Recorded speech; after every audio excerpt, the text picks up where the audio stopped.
Hi everyone, welcome to Type Talks. Today we have ISFPs discussing auxiliary SE. And so Sheila, would you like to tell us a bit about you?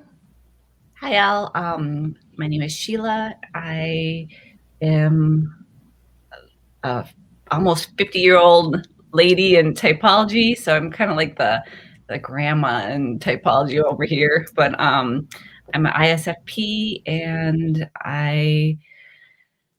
I think I love my SE most of all my functions. So it's going to be fun to talk about it.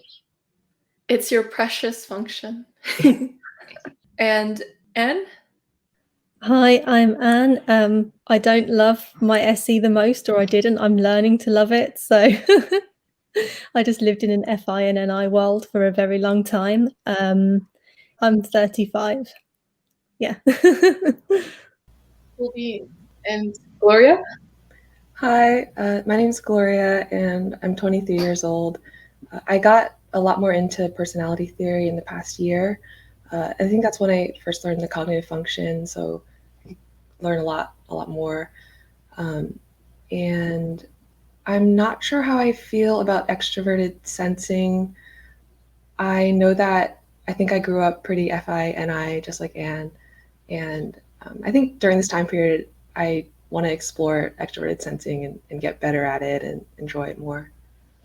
We can give some SE growth tips. And Jamila? Yes, I'm Jamila. I think I like my SE too. I wouldn't say it's my favorite. That is a little overboard. But yeah, and I'm 26. Nice. And Kurt? Hi, I'm Kurt. Been involved in the typology community for a few years, more seriously. And yeah, I don't know what to say about my SE. I think I definitely have related more to my NI as well. Kind of like the jumper in OP's system. But I have a few thoughts about maybe how it shows up. So I guess when we get to talking about it. Sweet stuff. And so Sheila has a YouTube channel. I will link it below. If you want really great ISFP content with a very pretty host, go ahead and check out the links below. If you want some wholesome content by none other than the artistic Sheila here, go check out the links below. Joyce has a girl crush. Totally. Yeah. Unashamed. And so auxiliary SE, how does that show up for all of you? I know that SE is stereotypically described as cliff diving, parachuting from a plane, and doing something potentially life-threatening and sports.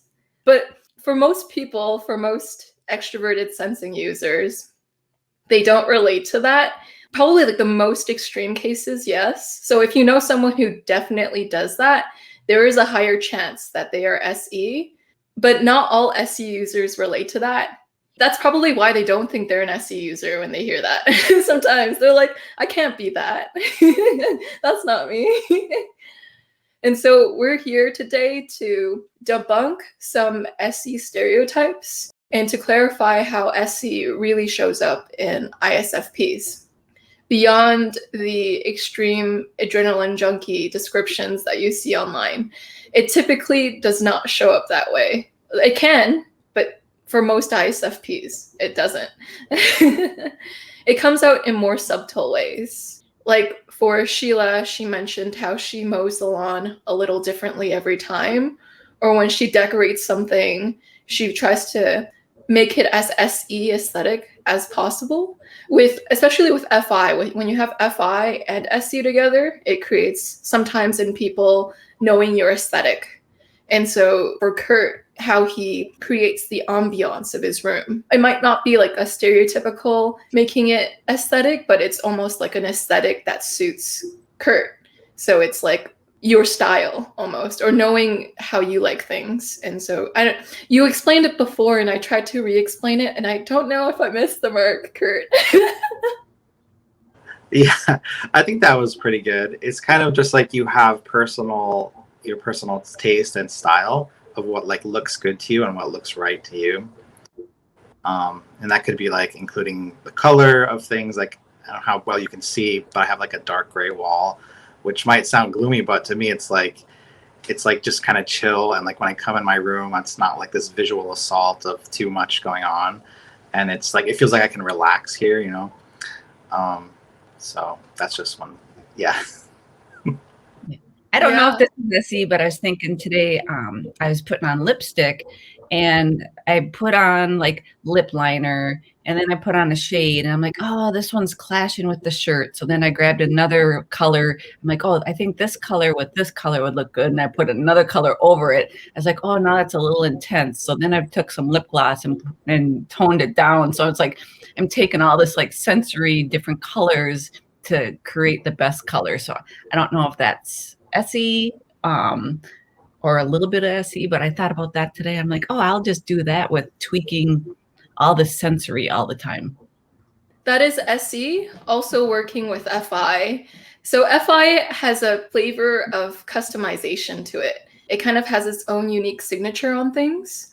So when I have FI users fill out the questionnaire I have when I'm about to type them, sometimes they'll add in their own personal touch or flair onto the questionnaire. Like they'll sign it off with certain bullet points that are like not the ones that you typically use on a questionnaire. Instead of the normal bullet points, maybe they'll put a star or something else that suits that specific person's aesthetic. So I notice with FI the most, it will customize, it will almost personalize the sensory SE data for it to seem more like you. How do you make what's in front of you the US to you? Yeah. I just thought of that now. I love hearts and I even have heart earrings on. But when I sign my name, I have an I in it. And then on my I make a heart for the dot instead of just a circle dot. And that's the way I've signed my name forever. And I'm like, old, it looks like something a little like 13-year-old would write, but I like the little heart over it. It's like me. So it's a little, nugget of SE there and FI. So I don't know how I can't separate the two. I mean, because those are like my two little babies. So it's like the FI and the SE just work together all the time. They do. Yeah, they piggyback off of each other for sure. And none of the functions work in isolation too. So they're always working with other functions. Now, you'll see with FI users, like what Sheila just mentioned, they'll have their own type of way of approaching something, like with the little hearts instead of the dots. That is a sign that someone around you is possibly an FI user. When they customize things that people normally have a standard procedure for, but they find a way to make it more in their style. So SEFI, Sheila, what you just mentioned, that's why everything you touch turns aesthetic. and so what are some other examples of SE from everyone's life? If you can think of something that might be SE. Well, I know for me, I really enjoy dancing. And you mentioned like the adrenaline thing. And I think for me, like I don't actively chase adrenaline rushes or life-threatening situations, but I do welcome them.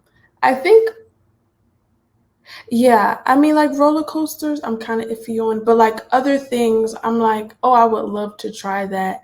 And my husband is an ENFJ, and so he has the SC and the NI switched. And so a lot of times, especially I feel like recently, it's been like, oh, I can tell my SE is higher, like he can tell my SE is higher, because I'm quicker to just jump into things in terms of things that could potentially kill us, where he's like, let's read the instruction manual, let's do this, let's do that. And I'm like, nobody has time for that. Like, and I think that's also what connects with my FI too, is because I'm like, no, I feel like doing this right now. If we wait until we're comfortable or we wait until we read the directions, I might not feel like doing it anymore. This is literally the only time to do it. Like a month ago, we went kayaking, and that was an experience. I loved it personally. Do I know anything about kayaking? Absolutely not. But I got in that boat, I threw in a life jacket, and I was like, we're just going to hope for the best. I feel like, we signed a waiver, and, if something happens, then something happens. And so dancing, welcoming life-threatening or adrenaline rushes. And then also fashion and style and stuff like that I care about as well. I would say those are like the 3 main things in terms of like things that are kind of like tangible almost. It's just like recognizing what looks good, what doesn't. Again, like throughout the years, I've been helping my husband because he doesn't see like what looks good and he doesn't understand why it does or doesn't. And so I'm able to help him with that. And yeah, I'll stop there for now. Really well said, Jamila. Something that I'd like to add to that is Jamila talked about how she kind of has to do things now or else she'll forget. And that's a huge component of SE too. Sometimes it doesn't want tasks to stack. And so what it'll do, it'll just go out and complete it before it forgets. So SE is like very thought to action. It's like if I think about taking the trash out now and I realize that I might forget about it if I just put it off. And so SE has a sense of immediacy. It's like with every action thought, there's almost an immediacy to it. Of course, you'll find like lazy SE as well.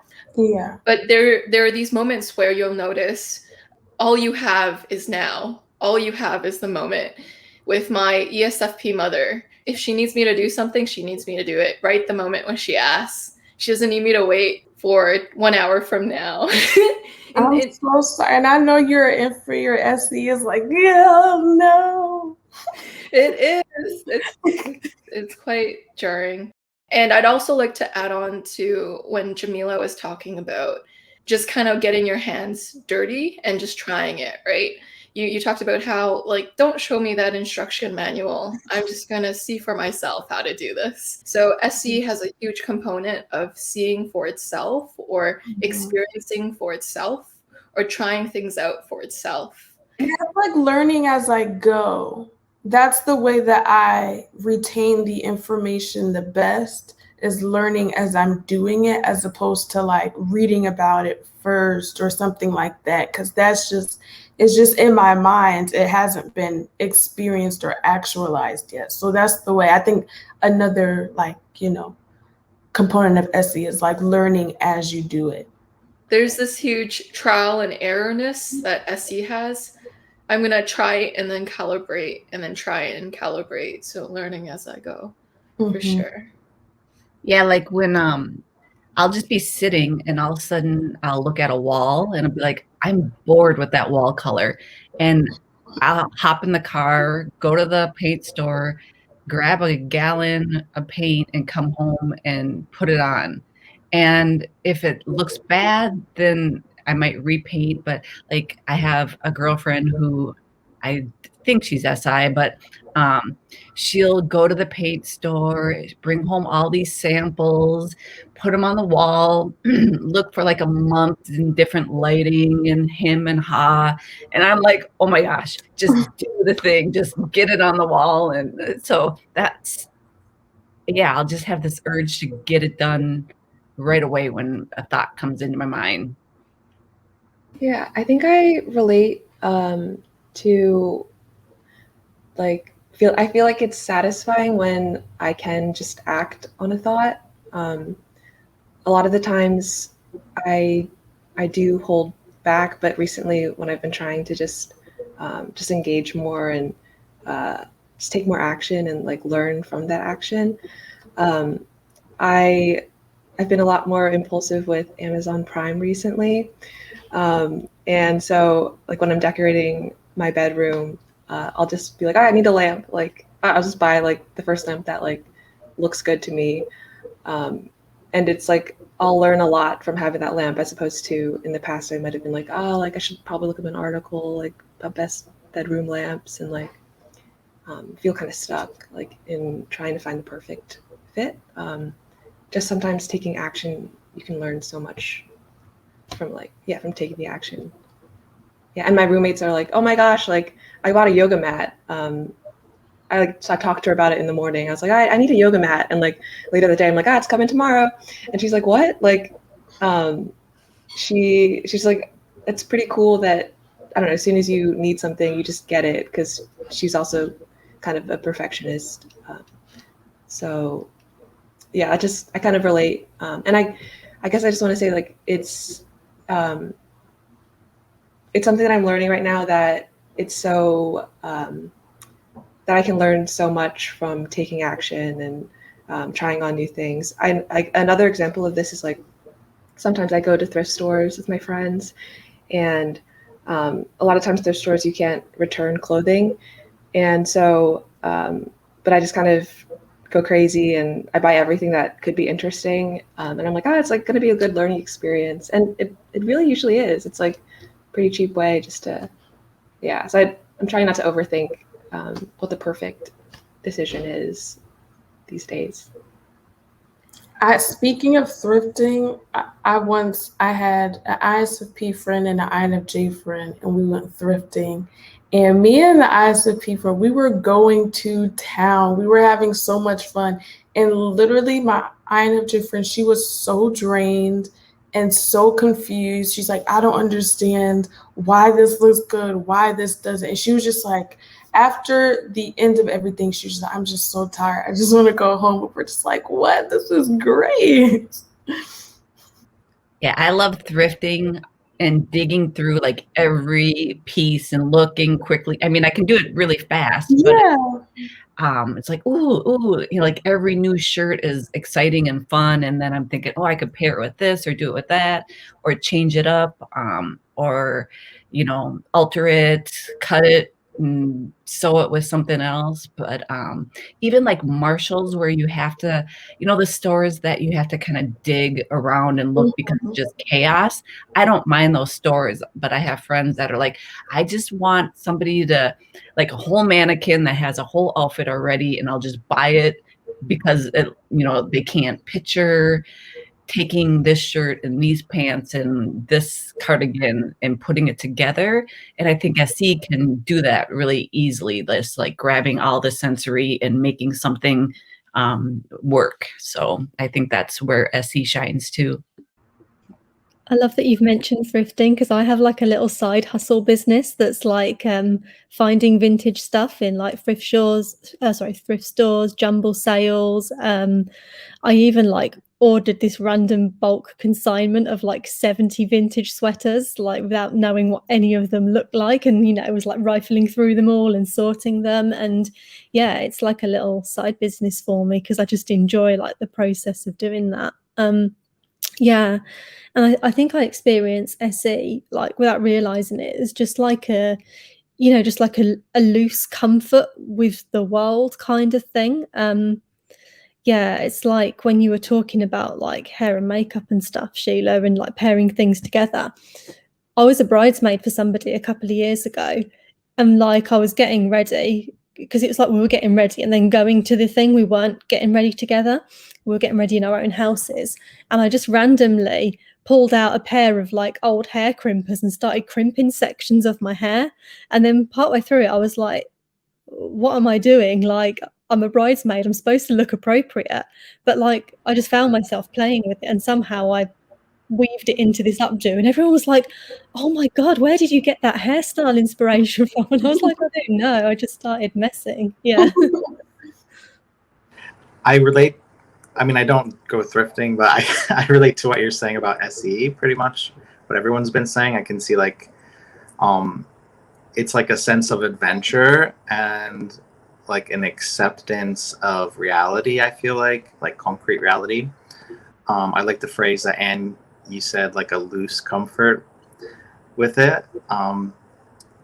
And yeah, so I think, like Joyce said, it's often like too often SE is reduced down to like sports, but I think what I've seen where it shows up is like really enjoying adventure and spontaneity, like just jump, like you said, exploring something new, or like doing something where you don't know what the outcome is going to be. Like there's a sense of adventure in that, and it doesn't have to be like this adrenaline filled experience, but just like even in something like video games or something, there's like a sense of adventure, like you're going out and you're exploring something new. So yeah, I think that's like a really big way that SE will show up, is like desiring that, or even just like accepting it. And then the other thing, like as far as I termed it like accepting what is, or like accepting reality, I feel like I think you don't get as surprised maybe by certain things. Like a lot of times I see people that are like so shocked when somebody passes away, but then I think to myself, like, is that really shocking? Like it happens, like it's just a natural part of life. And I think when you have SE, it's like it's just easier to like not get thrown off by stuff like that, because you accept reality as it is, I guess. So those are my few thoughts on SE. I think that I always more so attributed that to NI more than SE, because you're kind of like, you kind of recognize the pattern of like people die all the time. And it's like, oh, I'm so surprised that this happened. But why are you? Because this has happened 15,000 times within the past 2 years. Like, so I always thought that was more NI. But also I wanted to comment on what Anne said about the wedding thing, because I grew up in a very SI, like SJ family. And so I, a lot of times, have been not really the rebel, but, you know, even like something as simple to me as like ripped jeans are just like, oh my gosh, what are you wearing? You're defiling your clothes, like things like that. I think in terms of like clothes and stuff like that, I take risks in ways that like my SI family members wouldn't, even though to me it doesn't really seem much like a risk. It's just like, I just want to do this because this just makes sense to me, and it makes me feel good about like what I'm wearing, or like what you said, how you're doing your hair or whatever. I wonder if, yeah, it's the SE and NI working together to see patterns in things. So I would make the argument that it's also SE higher up, because when you have SE higher up, things seem more obvious. So it's like, how could you not know that people die? Like, it's obvious. It's in front of your eyes. You see it. It happens in your life. Whereas with NI, it's like, I understand that it's not obvious because it's like underlying everything. So there's like, but it's both. You're right. You're both right. So it's awesome right there. Yeah. I think I jumped more to NI quite a lot when I was a bit younger. So maybe like mid-20s to a couple of years ago, really. And yeah, I had like this kind of like time period where, even though I'd seen people die in the past and stuff, it was like I'd suddenly realized that myself and the people I love and stuff weren't going to live forever. It was so weird. It was, whereas before that I had a kind of like a dumb blind innocence. And I don't know whether that was because I just didn't live in the real world enough. So yeah, it was interesting hearing like the opposite of like, you know, being accepting and knowing the obviousness of that. Because yeah, I didn't, but yeah, now I do. So I was so excited to get my driver's license. That was like freedom for me, which SE loves the freedom, that does not like to be put in a box, like just don't tell me what to do type of thing. A little FI there too, but SE just loves freedom and options and new. But so when I wanted my driver's license right away. And so I'd like scheduled it for my birthday, and I was so excited to take the test, and I was like going to be devastated if I failed, but I didn't. But like that freedom, and I remember hopping into the car and just driving, and it was like here's some SE data for you. It was a 1981 Ford Mustang little red car, and it had T-tops, and so I took the T-tops off, and I remember just like the wind, and I had music, Metallica was blaring, and it just like that whole sensory thing. And I think that's what I love so much about SE is experiencing all the nature and the sky when like the sunset and the leaves on the tree rustling and the birds chirping and the breeze blowing through your hair and the sun on your skin. That's like heaven for me. That's just, and it's like I'm like the sponge that just wants to absorb it all in. But yeah, I totally was channel changing there. I was talking about driving, but yeah, like just doing the thing too. It's like where I have friends that are like, I don't need a license, and rely on other people or rely on a bus, or I'm like, no, I don't want to have to rely on anyone. I want, that own freedom. So when you were describing how like it feels so good to just have like, the windows down and be driving wherever you want to go, that was a really nice description because it's really relatable. My parents have an extra car, so I'm living in the city and I get to just use that car as my own. And I'm sensing the difference. I feel more trapped in the city because when I do want to go somewhere, my car is usually parked like a few streets down because like street parking is kind of like cramped and like and I have to kind of like remember where I parked most of the time, and I get out of the parallel parking situation and like squeeze into the lane, and then like it's just kind of like a more like halted way of getting to wherever I want to go immediately. But yeah, in the like last summer when I was living like in a college town, like whenever I wanted to just like go to the grocery store or just like just head out into the town, like it was so quick. Like I just like ran to the car and like zoomed off, and it felt like I had so many opportunities to do whatever I wanted to do. And I guess that's informing like where I want to live in the future. I think this is like why I probably don't want to live in the city, maybe like right outside of a city. But yeah. It's like you don't want to feel stifled. Like, so having that chance to just soak up the experience for what it's worth, to be present in this pleasant sensory scenario. Sheila will talk about how she'll have her cup of beverage with her and it'll feel like all is right in the world, just like the soaking, like taking in that entire experience. And so Kurt. Yeah, I can relate to the whole like sensory intake, especially with nature. Like for me, one of the most like relaxing places in the world is to be like laying on the beach and you have like the sound of the waves, the sun on your skin, you feel like the wind, the seagulls, just like all of that combination together is like, and it's just like such a perfect, like, it just feels like I was made to like experience that almost. But I had another thought I want to talk about. Maybe Joyce could add some insight. I know objective personality has this concept of like masculine versus feminine functions, and where the masculine is more like kind of like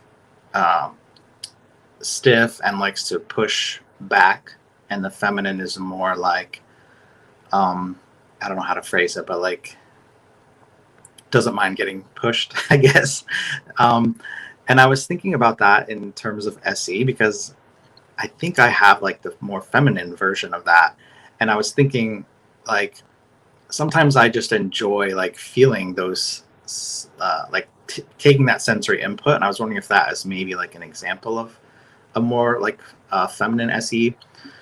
So like one example is that I love to, when I'm at the beach, one of my favorite things is to go in the water and I'll just float on my back and close my eyes, and the waves, like, you can't see them coming, so it's kind of like an adventure in itself, but it's almost like you get little adrenaline rushes as you allow the waves to kind of like push you around. And another thing I used to do was I used to go for walks in the rain as long as it was warm out, because I just enjoyed, like, I don't know, it's like the sound and like feeling rain all over you, and like so I don't know if anyone else could relate to that. But, I was wondering, I think that might be another way that SE could show up. Yeah, you just made me think then of, so I've done bodyboarding before, which is like surfing, but you don't stand up, you just kind of lie on the board and ride it back to the shore kind of thing. And that moment when you're just waiting and it's still and you're waiting for a wave to come, and then you see it, and then it's like, am I going to catch it? Am I not? Is it going to like hit me in the face? Is it not? You know, and then the feeling when you do catch it, it's just, yeah, it's just like magical. I didn't really go to the beach much growing up, but I did go to the pool a lot, and I enjoyed just floating on my back in the pool and kind of like intaking kind of the sound of everything around me, but through the water, if that makes sense. Like just laying back and like listening to everything around me.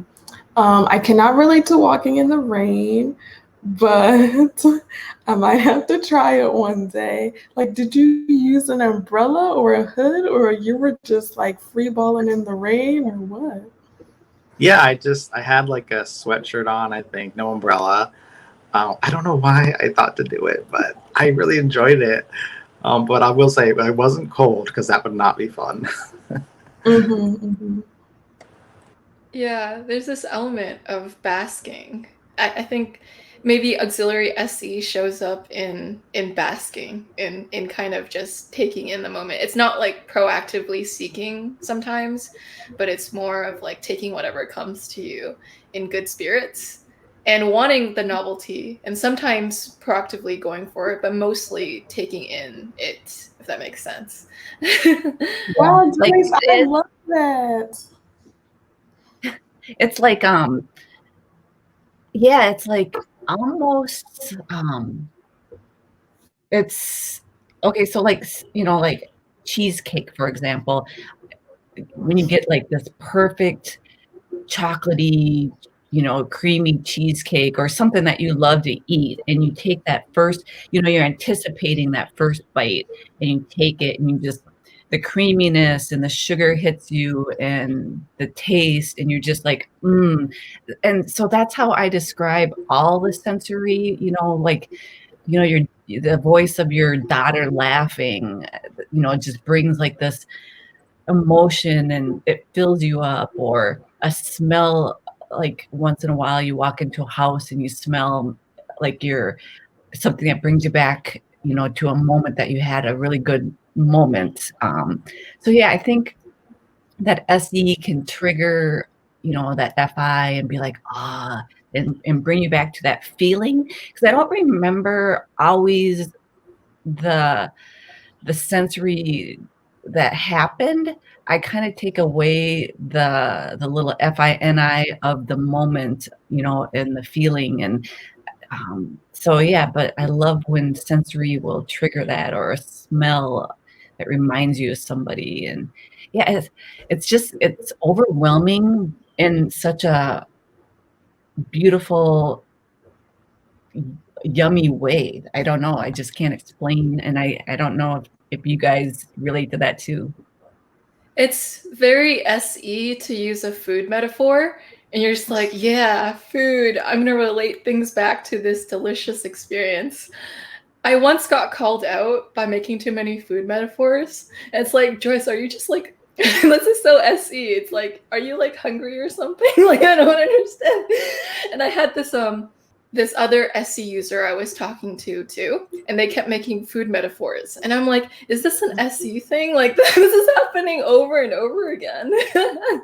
Is it just there's something visceral about food, and maybe it's like there's a proclivity, this is anecdotal, could be totally false, but it's like a proclivity for SE to make metaphors that pertain to food a lot. I do that all the time. Like, I make food metaphors. They're the easiest for me to make. But also, I was just laughing because I do feel like every time I've been on a call with Sheila, she's making a food metaphor or she's talking about food. And she's always talking about meat and potatoes. Yeah. Yeah. It is like, yeah, I do make a lot of food references and analogies and metaphors for, yeah, because it is so visceral. We have to eat, you know, and when I do eat, sometimes I'm just like, I eat to eat, but sometimes I'm just like, ooh, I eat to eat. And it's like, I just want to take in all the sensory, like, yeah, I don't know, like,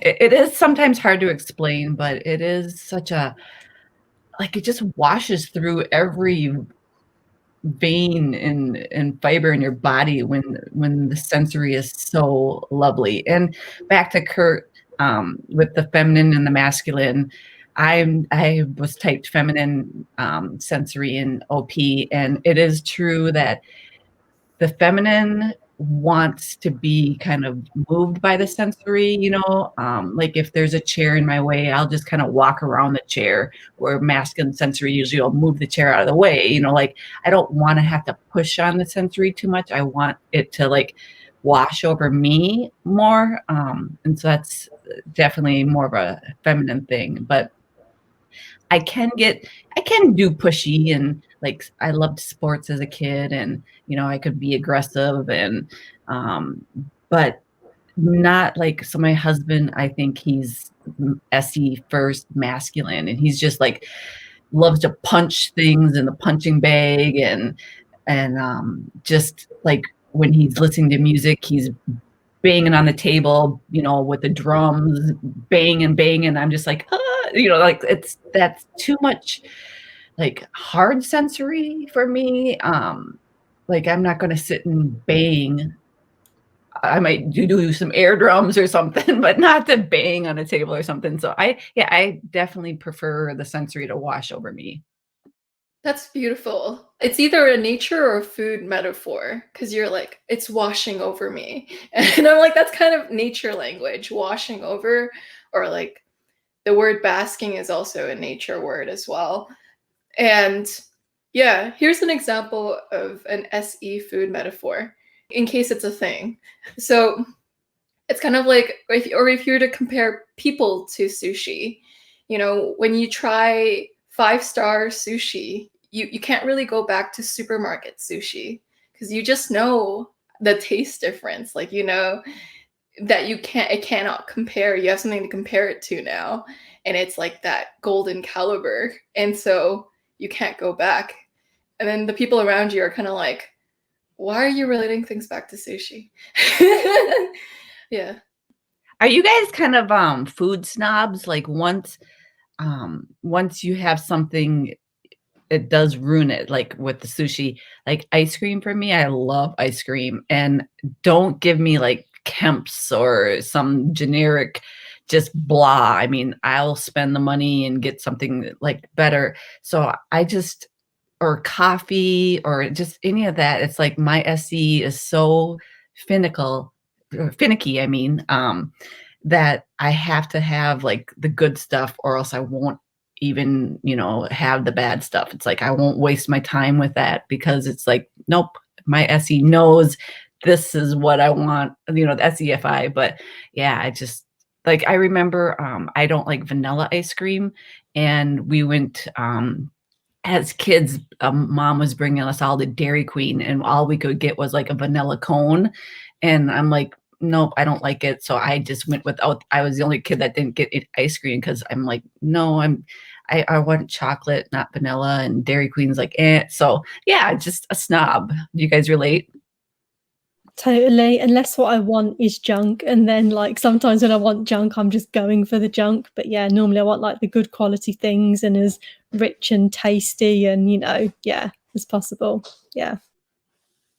I relate to that as well. And I was cracking up as you were sharing that story because my sister has literally called me a food snob. So I just thought that was funny. But yeah, it's like there's a very specific, like I can tell you there's one chocolate shake that I love from Baskin Robbins, and it's like the only one that I like just because ever since I had that one, it was the best to me. And so I don't typically have like a sweet tooth or typically even get ice cream anymore because it's like Joyce was saying, I have that golden standard of what I like. And so if I'm going to get something, it has to be that one, or I'm just like not satisfied by it. See, and I don't know that I would call myself a food snob because I will pretty much eat anything.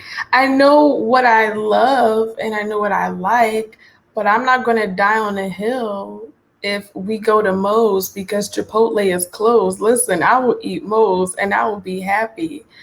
But then also, there was something else I was going to say. Oh, yeah. So, like, I also like to try new things. There are certain places where it's like I get this one thing and I get it all the time. But I actually like to try new things. And so I don't really know how that falls into the food snob meter. But I'm like, yeah, I'm willing to like see if I would like this more than I like the first thing that I tried, because I don't like to keep getting the same thing over and over again unless it's just that good and I don't trust anything else that much. Yeah, I think this has to do with Enneagram type, because Sheila, Anne, and Kurt are all type 4 Enneagrams, and the type 4 Enneagram is known for being a snob. Whereas, See, like, I'm a 4 too. Oh wait, yeah, you're 4 too. Oh no. Thanks for what is your snob box? What would you consider yourself a snob with? Like music, or like what? Where are you super picky? And you know what? Honestly, I feel like to a certain degree, probably clothes. And it's not even like I have a lot of name brand clothes, but I'm like, oh, name brand is the best. Like, if you didn't spend this amount of money on it, then what are you doing? But that's not to say that I do, because I'm broke.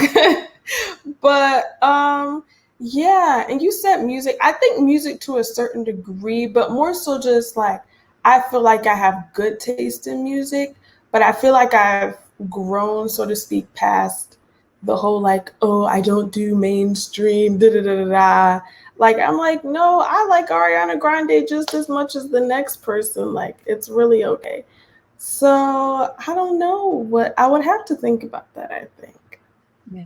I remember as a kid, my mom, we were divorced. My mom was divorced, so we didn't have a ton of money.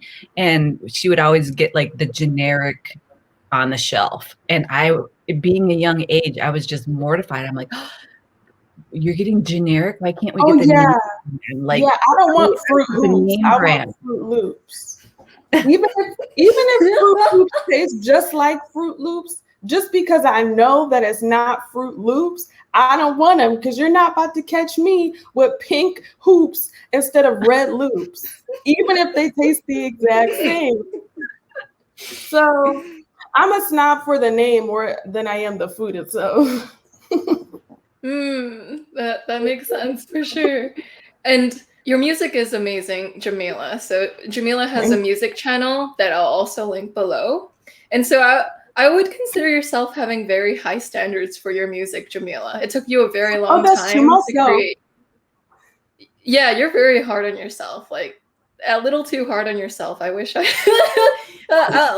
like no, like, it was so good. That's why it's so amazing. No, and then it's funny because I feel like we're all hard. So like how you're calling me out, I could call you out too.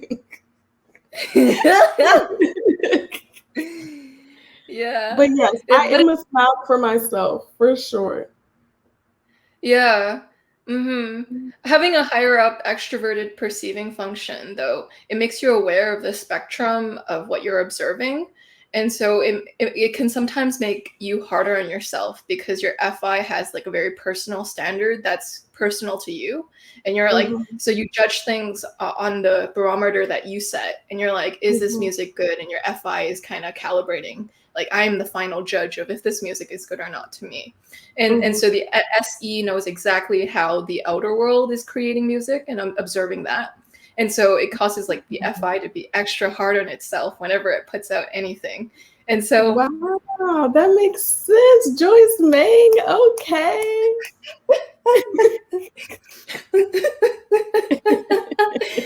I love getting snaps, even if it's not poetry. It makes me feel very poetic. Yes, because you be spitting. No, that makes a lot of sense.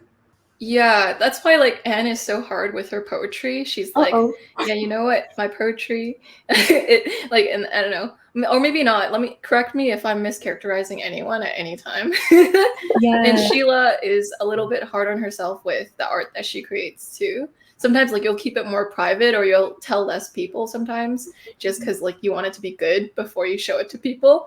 But I already think it's good, so I'm like, well. But it's already good. And your FI's like, no, it's not. Yeah. With my poetry, the worst thing was the moment of putting it out there. I was suddenly flooded with all, because I released like a little mini book on Amazon Kindle. And like when I did that, that moment was like, what if they're all absolute shit? Whereas before, I was critiquing myself on them and stuff, and I was tweaking them and things like that. But I was fine with them. And then it was the moment of putting them out there to the world was like a bit scary. But it made me want to ask, like, do you guys experience like your SENI as like when you get like a good idea for something, or when you create something, does it like physically give you chills, and that's how you know whether it's like a good or bad thing or not? Sometimes when I create something, like a poem just comes to me and I write it and I feel really good about it. It's like I literally like my body feels more alive than it's ever done, and I just feel so excited, and it's almost like a drug high almost, and it feels like like every little bit of my skin's alive kind of thing. Someone please relate, or am I just weird? No, I think it's one of those things where I'll have to pay more attention to, but I think to a certain degree I do relate. You were talking about, you put your stuff out into the world, and like that's like a whole nother thing, or like, so like sometimes for me, I'll go back to things that I've done, like for recordings or whatever, and I'm just like, wow, this actually isn't bad. It's like I'm always surprising myself. And so when I go back and it actually is really good, I'm like, wow, like I'm actually enjoying this as a listener and not as, the person who did it. Or obviously also sometimes in the moment as well, I'm like, wow, I really thought of that. That's crazy. And yeah, I'll have to like pay more attention to see if like I get goosebumps. But yeah, like sometimes I'm dancing to my own things, or like I'm impressed with, certain vocal choices I make, or certain type of like lyricism that I incorporate or something like that. And I like legitimately enjoy it. Like I said, almost as a consumer. So, and that's how I know when it's good, when I like it, as I feel like the average consumer would. That's cool. Yeah, I think I relate a little bit. For me, I guess I conceptualized it more as like FI, but like having like being expressed through SE was maybe what brought that sense of like fulfillment or excitement. So I don't know if that makes sense, but because I write music sometimes, and I don't know, I guess I think I'm also so hard on myself, like we were talking about earlier. So it is tough to get to that point of excitement, and I've also had experiences where I'll really like something in the moment and then later I don't like it. So I think sometimes I'm almost like scared that that's going to happen. So it's hard to truly get excited about my expression or stuff I'm creating. I actually have a question on that. So sometimes I'm already able to tell, like when I just finished something, like, I know I'm not going to like this in about 2 months. And then other times I'm like, you know what? I think I will, or I might not think about it and I go back and I like it. So would you say that you're kind of able to gauge how much you're going to like something once you give it time? I don't know, but I just wanted to throw in that I feel like I have noticed in myself where it's like sometimes I'm really trying to give birth to whatever's going on inside of me and then like express that out. And then sometimes once I've done that, then I kind of lose interest in that thing, because it's like I kind of encapsulated it and gave birth to it, through creating it. Like maybe that was a song or something. And then I'm really proud of it in the moment. But then, it's kind of like, okay, now that I've released this thing, or it's almost like I processed it emotionally enough or whatever to the point where now I'm not as interested. So I don't know if that ties in with what you were asking, but that was my thought. Yeah, that makes sense. It's less for like the finished product, but more just for the process of, experiencing your emotions. And if something amazing comes out of it, then yeah, but that's not really necessarily your goal all the time, which I definitely get that too. Yeah, I know, like when I'm creating, in painting or drawing, I'll know right away. I'll be like, this is not my best work. Cause it's like, I have this catalog of all my SE stuff that I've done. And like, okay, I really loved this. I mean, that's with the FI too, but it's like, okay, I know this looked really good. This is kind of mediocre. So I can rank all my stuff on my level, but I also rank it on the outside level because, I know what SE looks good for most people. Like we see the spectrum of all the sensory out there. And so I can put my work next to somebody else's. And, we do compare ourselves a lot. I think, FI is super hard on ourselves, like just way too hard on ourselves, period, with anything. And I've gotten better as I've aged, just like, stop being so full of yourself, Sheila. It's not that big of a deal, but yeah, so that whole spectrum, I think. So when I create something, I'll be like, oh, this is like a 4 compared to this 10 I did. So I think I figure that out right away when I'm either in the process of it and know I still want to finish it, but I know it's just not going to be my best. But then every once in a while, I'll go back and look at something. I'll be like, oh, I guess that's not that bad. Or I'll be like, oh, I thought I liked that more. I mean, that will surprise me occasionally, but not usually. It's like you kind of just get that sense right away.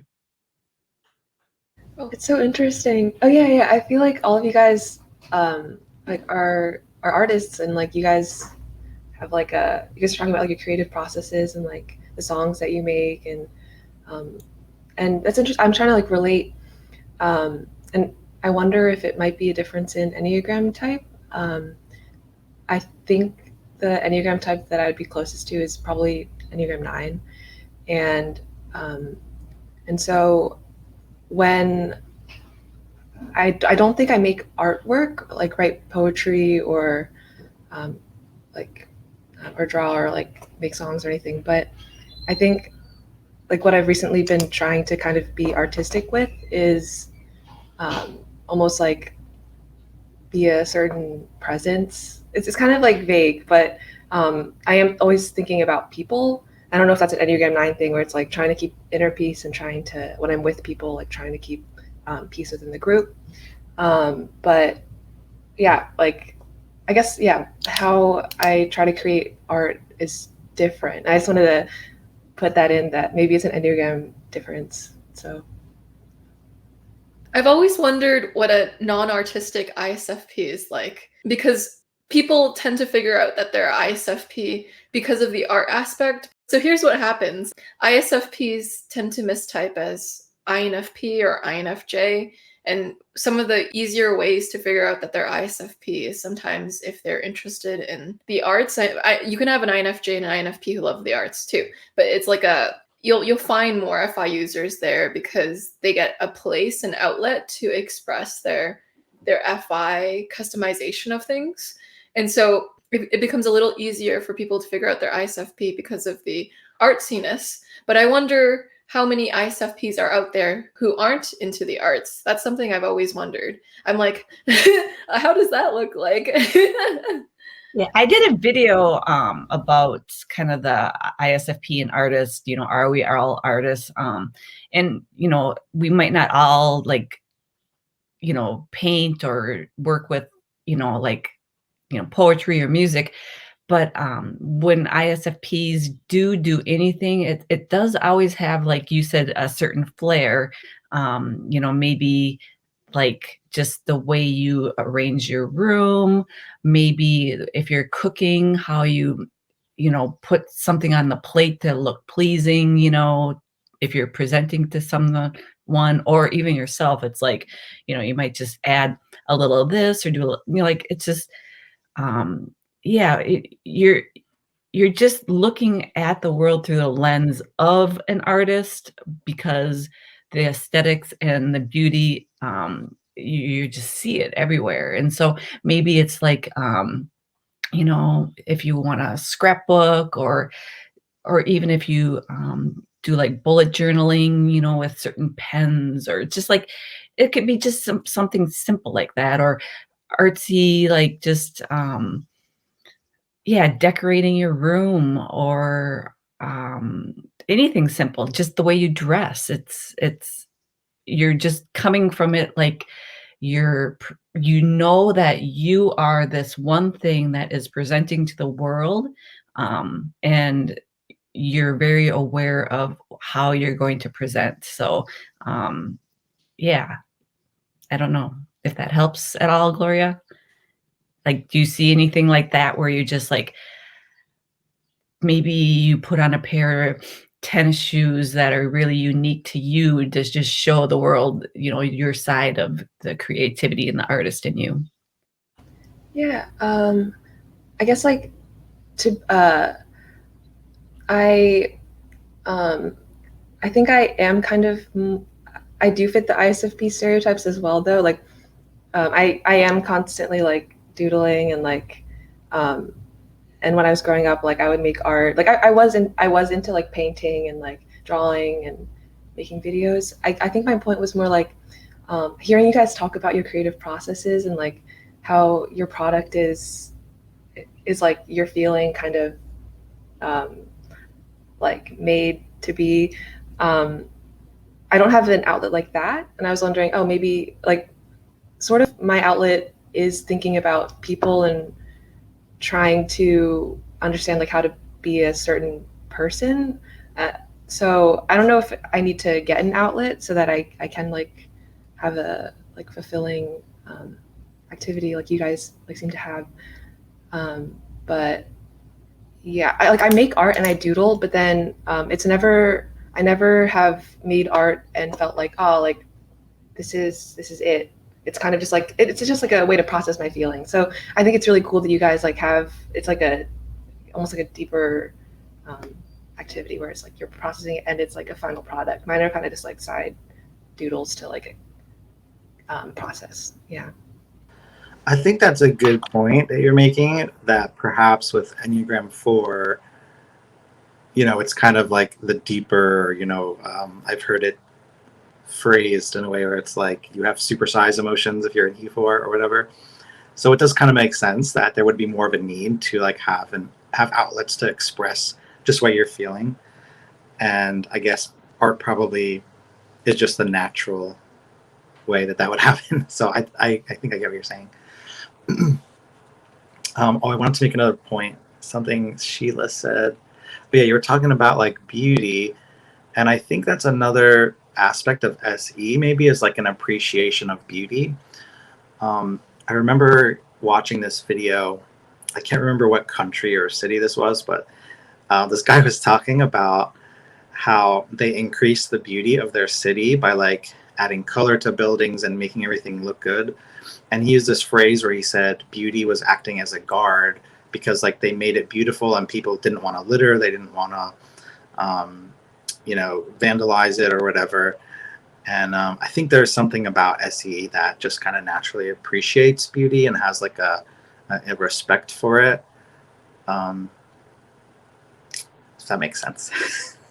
Yeah, especially when it's paired with FI. I find with the TISE people might not care as much. They're like functional, looks clean, but it doesn't necessarily look beautiful. I feel like there's a feeling connotation to the word beautiful too, if that makes sense, because it's invoking the it's invoking the feeling of seeing something beautiful, which has some FI sprinkled in, a dash of FI. Yeah, like when I go out for my walks, I mean, I'm very aware of the beauty around me, and I'm just like actually actively looking for it too.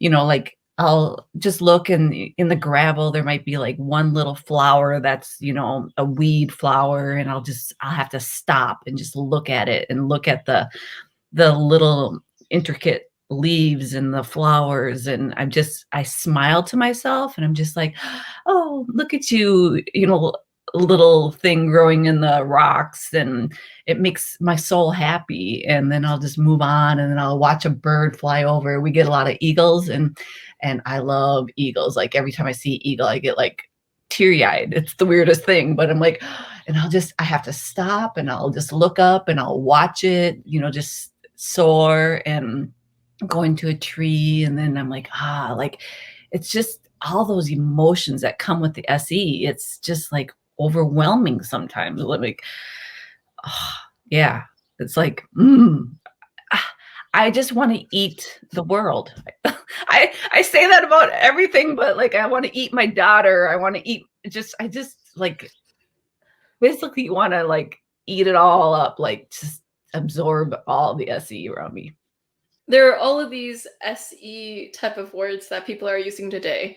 Like Sheila will say, I just want to absorb. Absorb is such a nature word because it's like what plants do with water. Like when water falls down from the air. Sounds like a nature word, absorb. And Kurt just used the word birthing or something, give birth to. And it sounds like really SE because it's like visceral, nature-based or food-based, like something rootsy about it. Yeah, I also wanted to comment on what Sheila said about like going on walks and stuff like that. I think another aspect of SE is feeling the impulse to like touch something. Like if you're in a store and you see something like squishy, or you see something like fuzzy or something like that, or like even if you're outside in nature, like if I see a crunchy leaf on the ground, I have to step on it. My life just feels incomplete if I don't. So I think that's another extension of SE, especially for me. And then lastly, I think also what you were saying about actively looking for things to pay attention to in the environment, I think is a good way to exercise SE, especially for an ISP. Yeah, I can't walk into a store and see a fuzzy sweater and not go out of my way and not touch it. I have to touch it and feel it and be like, ooh. And yeah, it's like I just will like run my hand across it, or when you walk into a restaurant, you just take in all the smells, and it's like, yeah, I have to be very touchy and just at least just touch it, Touching things is totally an SE thing. I have an ESTP in my life, and he keeps like touching everything, and I'm like, don't touch that fruit, we're gonna eat that fruit. And then he's like, touch it. And I'm like, no, we're gonna eat that fruit. And then he'll like throw it in the air, and he's like, yeah. And I'm like, SE has a compulsion to engage with things, interact with its sensory environment. Like if it sees a boulder, it might want to climb up that boulder and see what's around it, or that type of interacting with the sensory. Just, yeah, even like touching a fuzzy sweater. And I did hair for so long, and if I walk up to somebody, I have to know them fairly well, but I have walked up to complete strangers and be like, "Oh my gosh, you have beautiful hair. Can I just feel it?" Like, and I'll just like touch somebody's hair with their, I have to ask them, but or yeah, just yeah, I don't know. I love to, even when I did hair, it's like running your fingers through someone's hair, and it's like SE just wants to use their hands and create and do something, like even with and I'm sure, like, are you particularly with the pen you use when you write, or your paper, or just the whole, like, yeah, I don't know. Do you guys very picky with the SE stuff that you do use? When I write on my phone, so I'm kind of like, yeah, a bit like cold and dead there. There's not like much romanticism in what I use. Yeah, it's all about what's going on in my head and my feelings for me. But yeah, I related to like the touching things around you. So yeah, like you're touching the sweater thing made me laugh, because if ever there's like a kids section in a store, I have to like, and there's toys out, I have to like go and like mess with them. Yeah. Yeah, I relate to what you're saying, Sheila. I think sometimes I'll have moments like I'll just be going throughout my day, and then all of a sudden it feels like I'm like pulled into all of the sensory. Like I just had a memory of like being in school and like taking a test or something, writing an essay, and like you're trying to focus on what you're writing. Then all of a sudden there'll be this like I'll kind of zone in, and I'm just like hearing everyone's pencil on the paper, and it's like that sensory information becomes like a memory, or stuff like that. And I was just thinking that I don't know if you ever seen like with music, they have like this, like they call it lo-fi music, where there's kind of like background noises like added into it to almost sound more like you're out in nature or something. And I've noticed that I'm really drawn to that, or even just like having a soft rain sound added to the music. So I feel like that's just another way that like the sensory comes in, and I hadn't even really thought about that being SE until just now. Yeah, it's like SE wants that immersive experience.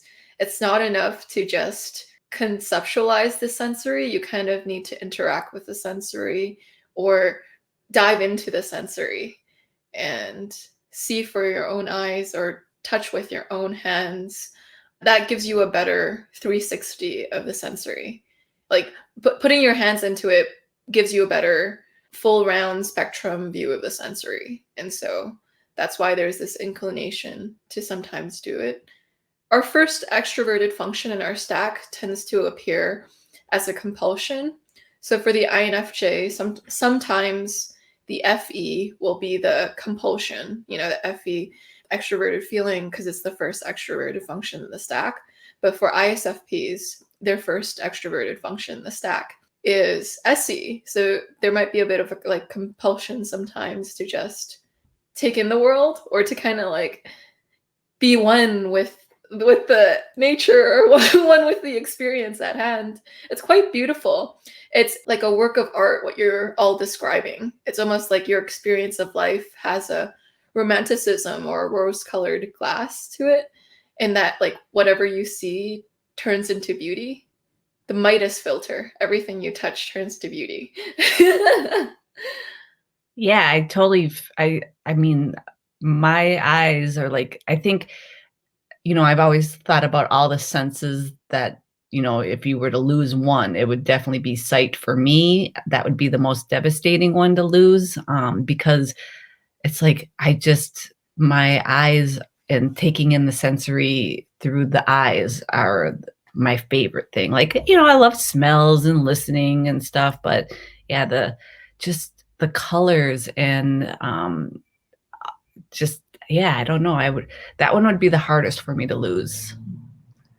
With sensory, I don't know what this is, but like a visual, do you guys have more like a visual in your head of the sensory? Like when you close your eyes, you can have the snapshot of something that you've seen. Like for example, in my room, we have a porch out this window here, and you can see the shingles and stuff. And I walked by it this morning, and there's a little dead bird that must have hit the window, and it's laying on the porch roof. And so I'm like, oh crud, I gotta go get the ladder, after this and climb up and get the bird, because it's gonna, one, I hate seeing it. And, like right now, I throughout this thing, I keep, picturing that little dead bird laying on the roof. And it's like, I'm not going to be happy until I get him off.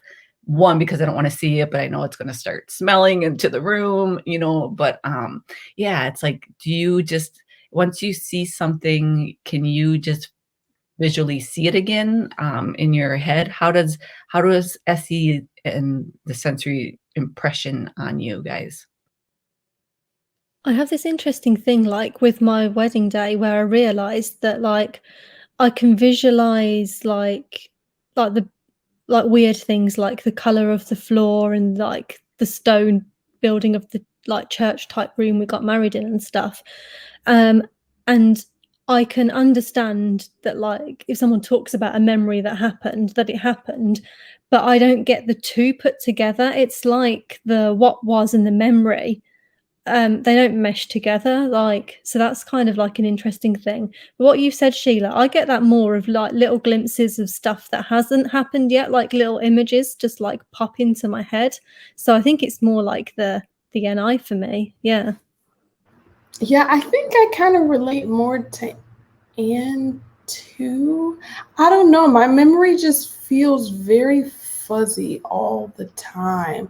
And it's not, honestly, I don't really trust my memory. Like, I feel like if I were to close my eyes and try to envision something, it's like, am I adding things to the memory, or is this actually how it happened? Like, even my wedding day, I don't really remember a lot of what happened.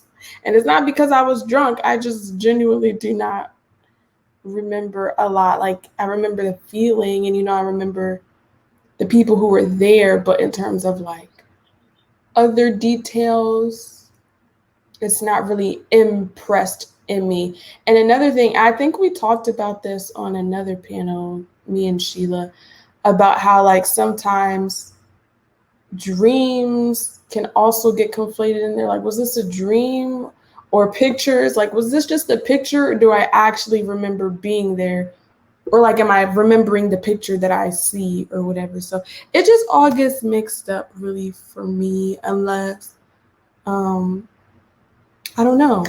It just really, really sticks out, I think. Yeah.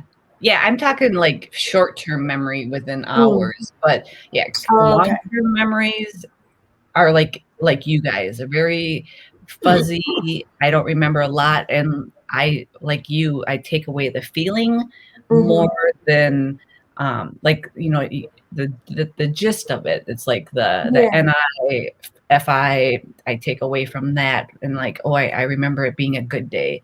I remember being happy. I remember, like being excited about, like, I remember more of that. There will be little bits and pieces of the visual that will stick in that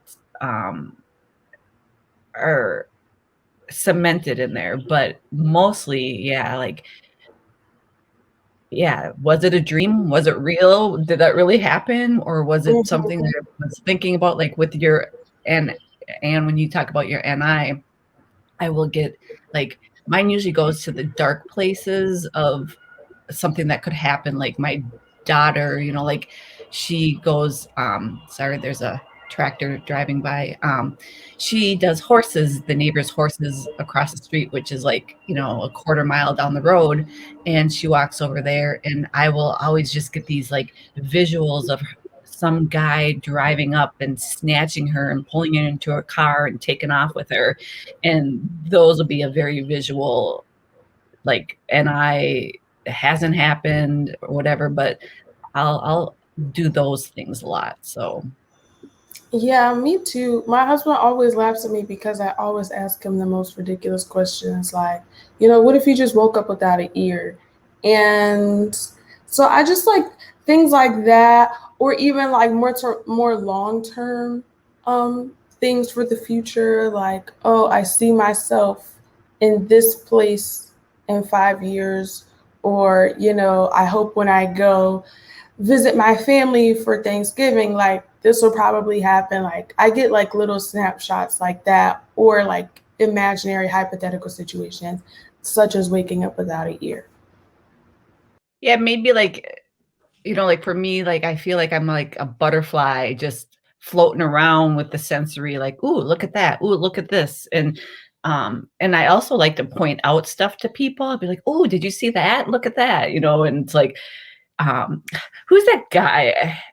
He's like Ed Bassmaster or something on YouTube. He does this one character is like, look at this, or look at, you know. And so I do notice I point out the sensory to a lot of people. I'll be like, oh, did you see that car? That's cool. And, you know, or yeah, I don't know.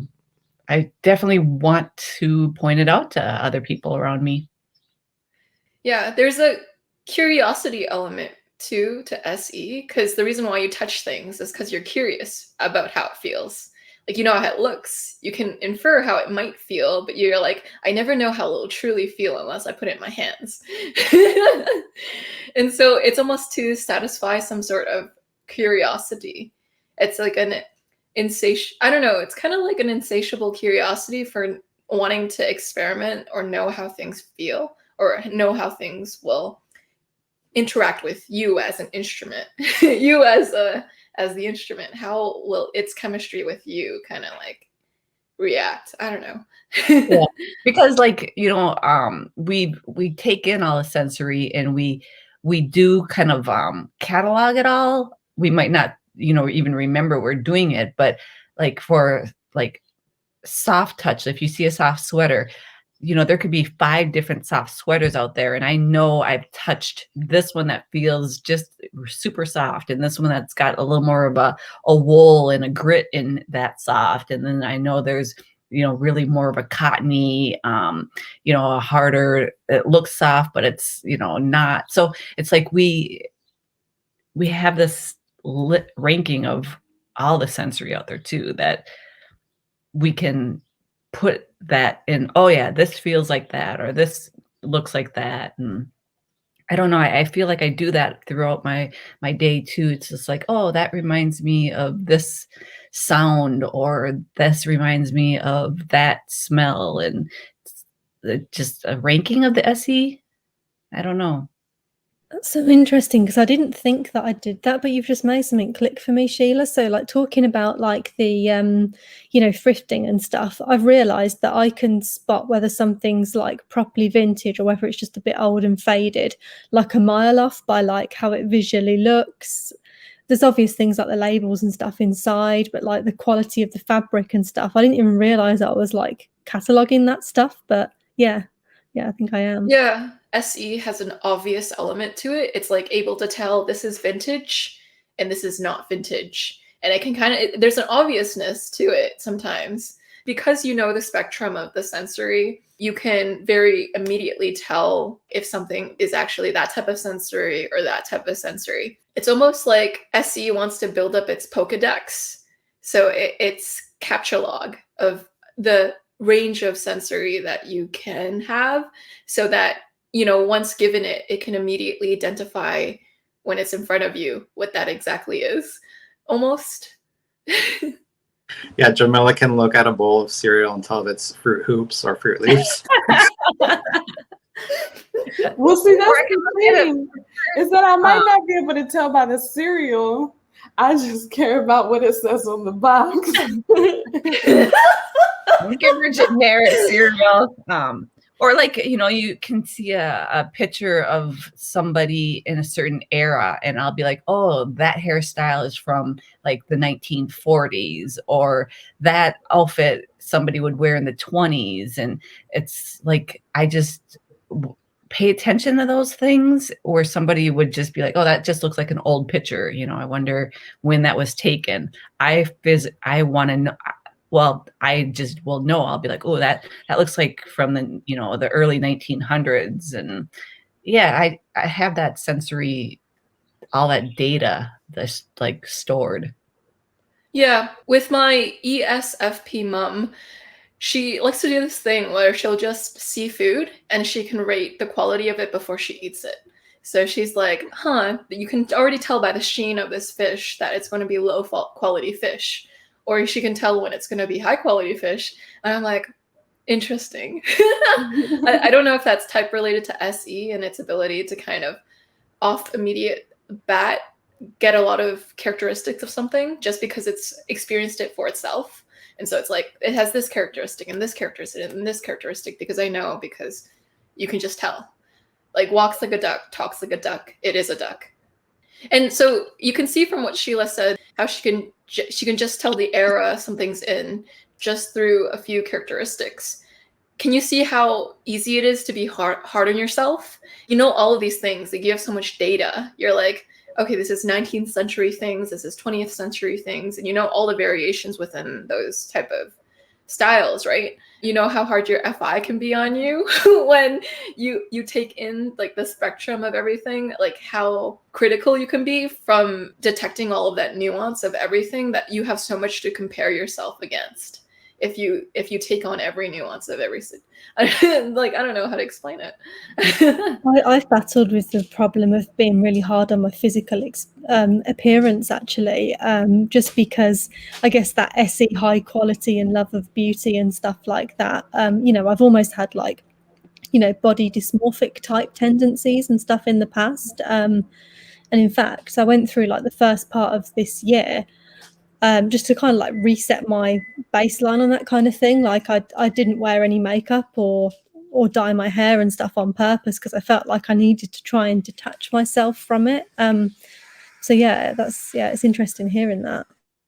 Yeah, I remember being young, and so, you know, I was kind of a strawberry blonde, freckle face, burn kind of girl. So I wasn't the norm, you know, like a lot of my friends, you know, they could tan, they didn't have freckles. And I remember just seeing that spectrum and knowing how different I was and hating the freckles and being so fair and not being able to tan and just trying to tan with them. And then I'd be burned and sunburned and, or body wise too, you know, just ranking my body against somebody else's body and be like, oh, I should probably lose 5 pounds. I mean, I remember being so young, like 6th grade, and this is way like we're in the 1970s and 80s before, you know, like there's such a barrage of all the, you know, like people weren't getting plastic surgery back then or doing any of that, but it's just like I had already looked at the spectrum, saw what was beautiful or what people thought was beautiful, and, you know, certain body types or thinness, and like, you know, 5th, 6th grade already like dieting and keeping, you know, a track of what I ate. And just, yeah, I struggled with a lot of that throughout my years. And I also had a very obese father. So just that fear of, oh, I don't want to be that when I grow up too. But yeah, I think with the SC and the FI, it's probably extra hard on our physical body compared to some other types. Yeah, I wonder if a lot of eating disorders and other body dysmorphia, is that the word, disorders are more of a FI SE thing, you know? That's just speculation. Yeah, there could definitely be a trend around that for sure. I had my ISFP friend. She told me the reason why good things don't happen in her life is because she's not pretty. And that's what I think she said something like that along the lines of that to me. And she's so beautiful. And I was like, wow. It stuck out to me because it speaks volumes for how hard she is on herself because she's gorgeous. And I was like, huh. So, I mean, that is one person that could confirm your hypothesis. I think that if you're observing it, there's probably truth to it for sure. But remember, these are patterns, not rules. So if anyone said anything during this panel that you relate to and you're a different type, don't kill us. There's a trend for ISFPs to like these things for sure. But we're not saying anyone else from another type can't. So no.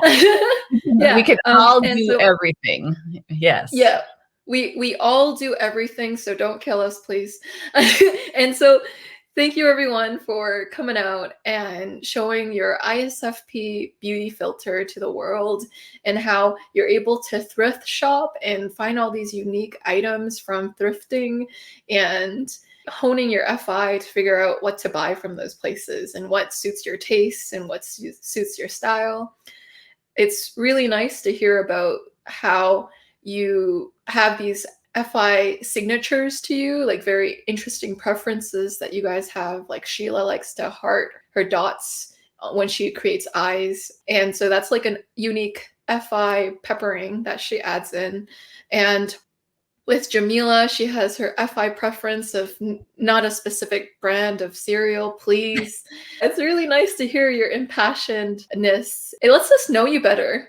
What I love about FI DOMs is that you get to know them better through them talking. When you talk to them, you literally learn something about them. Like from that, I learned to never get Jamila a certain brand of cereal, and that you can tell a lot from an FI user in how they decorate their room. Like I have 2 FI users in my life. They're Asian. They're ISFPs, and they just happen to like Hello Kitty and the color pink. And so when you go into their car or you go into their room, literally their FI is plastered all over their room. You can really tell that. I also heavily appreciate Kurt and his birthing metaphors. They're very poignant. I can always see Kurt laughing whenever someone says something that he finds amusing. His mic will be on silent, but he'll be doing like, he'll look to the side and then he'll go like, you like right now.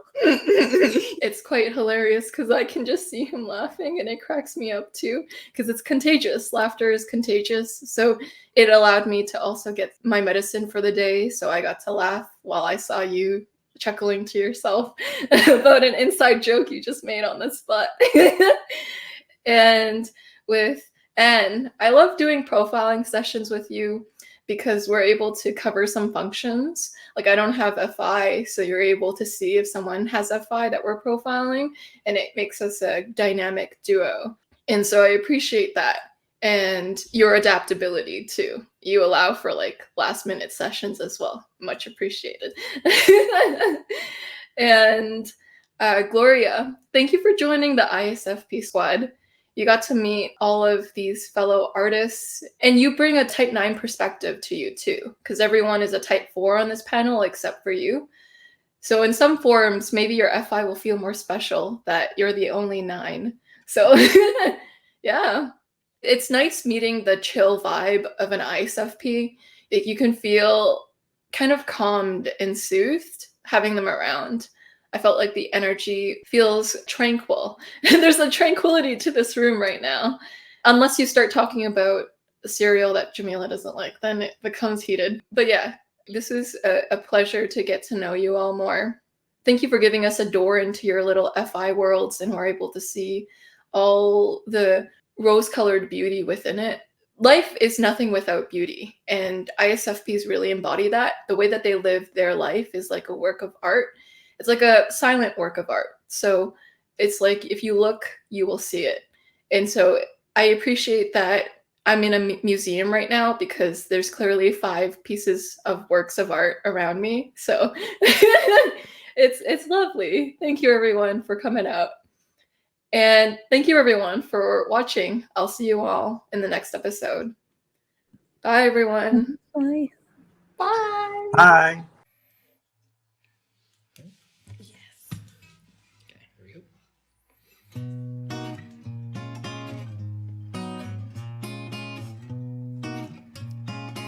Let's stay together.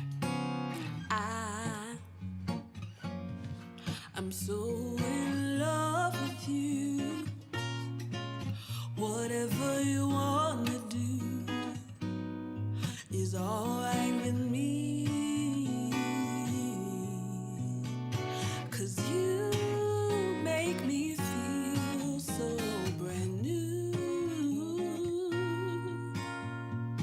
And I wanna spend my life with you.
whether times are good or bad, happy or sad. Why people break up, oh, turn around and make up. I just can't see you never do that to me, would you, baby? 'Cause being around you is all I see, is what I want us to do. We ought to stay together, loving you whether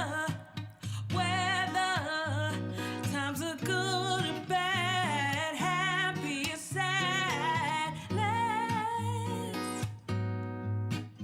Let's stay together, loving you whether times are good or bad, happy or sad.